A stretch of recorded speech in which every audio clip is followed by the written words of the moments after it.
guys, it's Ty and welcome back to my channel. So today I wanted to go ahead and talk about two books that I have recently read that were the conclusion to some duologies that I had started. And I'm actually really sad to talk about these books because one of the books I actually DNF'd. I probably got about maybe 200 pages into that book and I really don't have too much to say about that one. And then the other one I only rated, I think, 2 stars, and I actually have a lot to say about that one, so we'll go ahead and jump right into it. So the first book that I want to talk about is Our Violin Ends by Chloe Gong, which is the second book in the These Violent Delights duology. And I don't want to give really too much away in this duology, especially since I really can't give too much away because I didn't finish it, but I'll go ahead and give you guys a brief synopsis over the first one. And again, that first one is These Violent Delights. And so this is supposed to be a Romeo and Juliet retelling, but this actually takes place in 1926 in Shanghai. And so we are following our main character, Juliet, as she is in the Scarlet Gang. And we are following our other main character, Roma, as he is a part of the White Flowers. And both of these gangs are rivals. And as we are following the rivalry between both of these gangs, there is this weird, contagion that has broken out in Shanghai. Nobody really knows what's going on besides that when there is an outbreak, people go around, they start kind of clawing at their necks and they end up killing themselves. And so Juliet and Roma take it upon themselves to try to figure out what is going on, and they have to end up working together. A slow romance ensues, and then we kind of start to learn what is behind the madness that is taking place in Shanghai. And that is pretty much what is going on in These Violent Delights. I actually really like this book. I ended up giving it I believe 4 stars at the time that I read this one. I like the slow burn of the romance between Roma and Juliet. Although in this book, the romance is not the main focus of the story, which I actually really enjoyed. The main focus of the story is actually the rivalry between the gangs. It's a lot of politics, and it's them trying to figure out what is going on with this contagion that has broken out in Shanghai. So I really, really enjoyed everything about These Violent Delights. So needless to say, I was really excited when I found out that Our Violin Ends was coming out. So I actually pre-ordered that and I was excited to get to that one. So in Our Violin Ends, it kind of picks up right where These Violent Delights leaves off. They're still in Shanghai. There's still a rivalry between the two gangs. They are trying to pick up the pieces with the results of everything that happened with the contagion that had broken out in Shanghai. And so we are still following the main characters, Juliet and Roma. We're also in this one following some other side characters from the first book. There was a pretty prominent murder that took place in the first book that is a focus in this one. And so I didn't like this one. Like I said, I DNF'd this one. I got about 200 pages in this. I thought it was slow. I thought it was, for lack of a better word, boring. I pretty much did not care about anything that was going on. In These Violent Delights, I thought the story wrapped up pretty nicely. It was kind of left open-ended to where there could have been a sequel, but I didn't think it needed to be a sequel, especially a sequel that was this long. I think this book is, this book is almost close to 500 pages. It's 494 pages.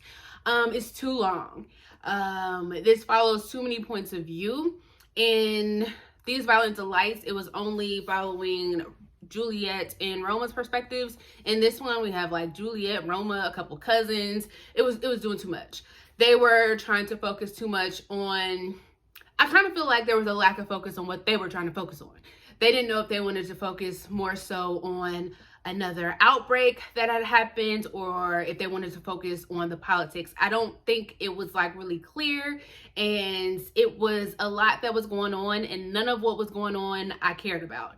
And that was just unfortunate because all of the stuff that they were trying to do in this one was really similar to the things that they were doing in These Violent Delights, but for whatever reason, I cared about it more in that one and did not care about anything that was happening in this one. So I think I have the unpopular opinion for this book because it has a lot of high ratings on Goodreads, but for whatever reason, this one just did not resonate with me. I just couldn't get through it. I didn't know if maybe I just wasn't feeling it at the time, and I thought maybe if I just set it down, I would just want to pick it up at another time. But every time I set this book down, I just had no desire to pick it back up. It just felt like it was taking me forever to get through it. And so I just decided, you know what? I'm just going to DNF it. I don't even right now, I have no desire to ever want to pick this one back up. I just did not enjoy it. In my mind, These Violin Delights is a standalone. I still really enjoyed that book. I still would recommend These Violin Delights. I just did not enjoy this one. So the next book I have is Ashes of Gold, which is the second book in the Wings of Ebony duology. And so this first book, Wings of Ebony, I actually reread at the beginning of the year.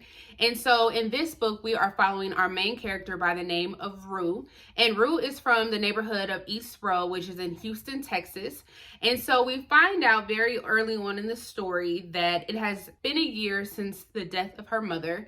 And we learned that when her mother died, her father, who she had never known, had came and took her away to this island called Gong, where she was forced to learn this magic that she never knew existed. And so while she's on this island, she had to go to a magical school. She had to learn the magic. She had to learn the ways of the people. And so on the anniversary of her mother's death, she decides that she wants to go back home so that she can visit her sister Tasha.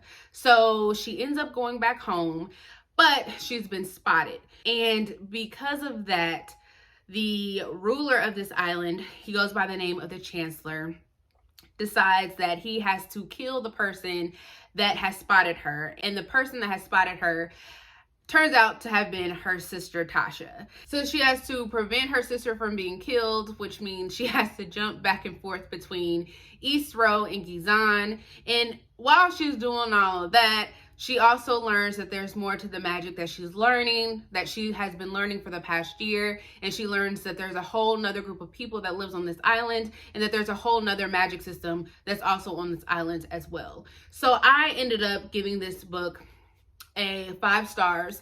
I loved everything about this. I loved the relationship between Rue and her sister Tasha. I loved the relationship between Rue and her friend Bree that she developed while she was on the island. I loved how the different conversations that were brought up with Rue trying to protect her neighborhood of East Row. I loved her relationship between her and her grandmother figure. I just loved like a lot of the friendships and the family aspects in this story. I really enjoyed this. So again, I went out and I pre-ordered the second book in this duology, and we're about to get into that. So let's get into it.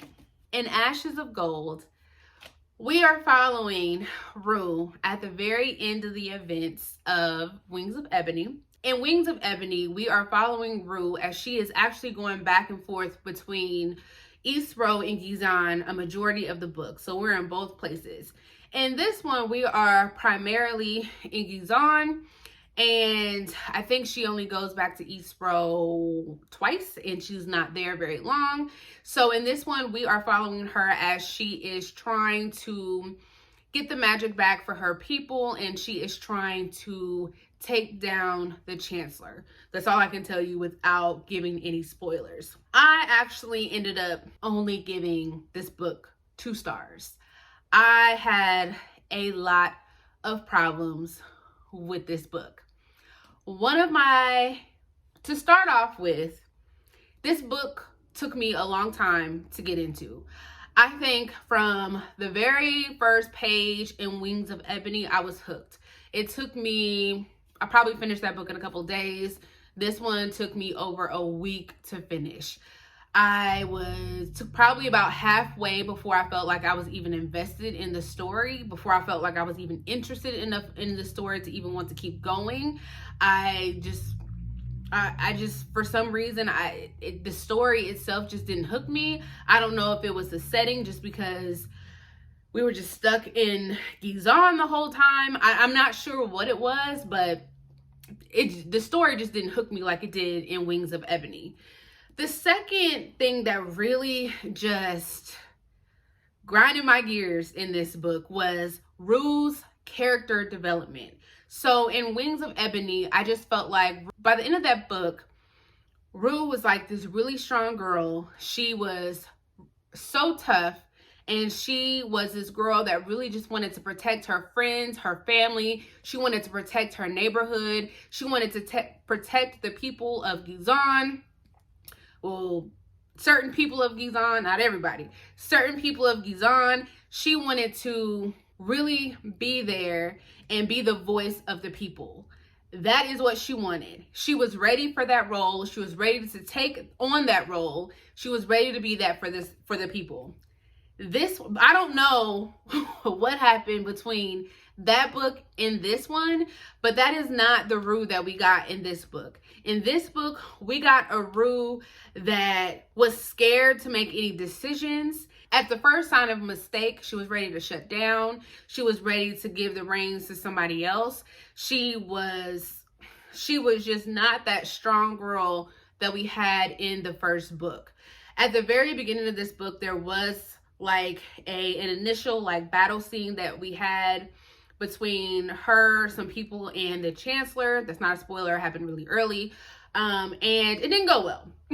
And from that point on, she became like this really weak-minded person. And I can understand how that can kind of like bring your confidence down a little bit. But dang, like that like really broke her.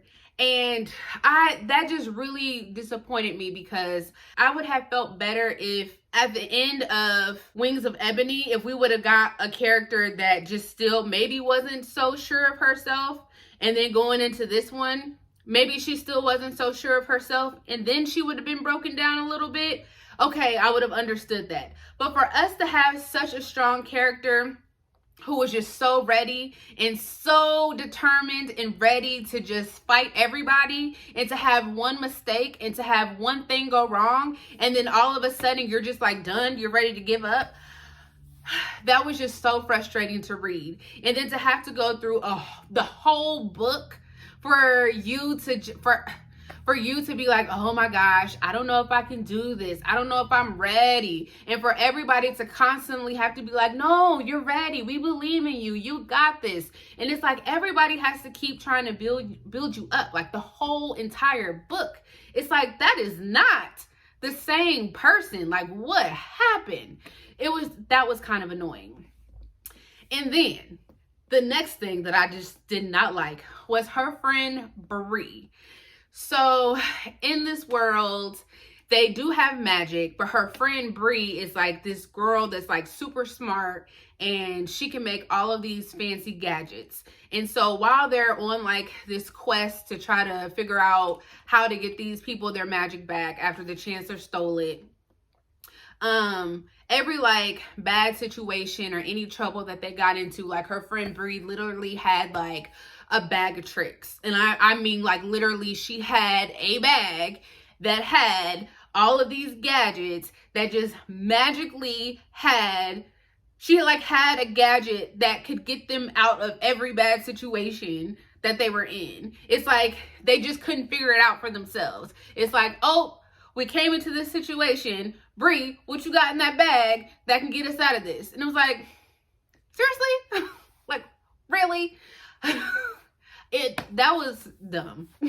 I didn't like that.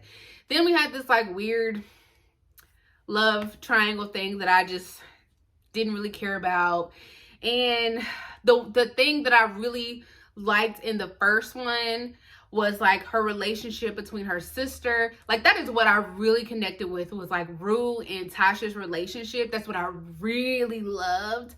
And we didn't see any of that, which I guess I understand because she wasn't going back and forth between East Row. So, okay. But I just really wanted that in here, and I didn't get that. Towards the end of this book, we did start to get like a little bit more action. Rue did start to kind of get her confidence back, but it took towards the end of the book, and it took everybody trying to get this girl, like everybody had to keep telling her and like building her up. And like she couldn't do it herself. So I just, you know, I just didn't like this as much as I thought I was going to.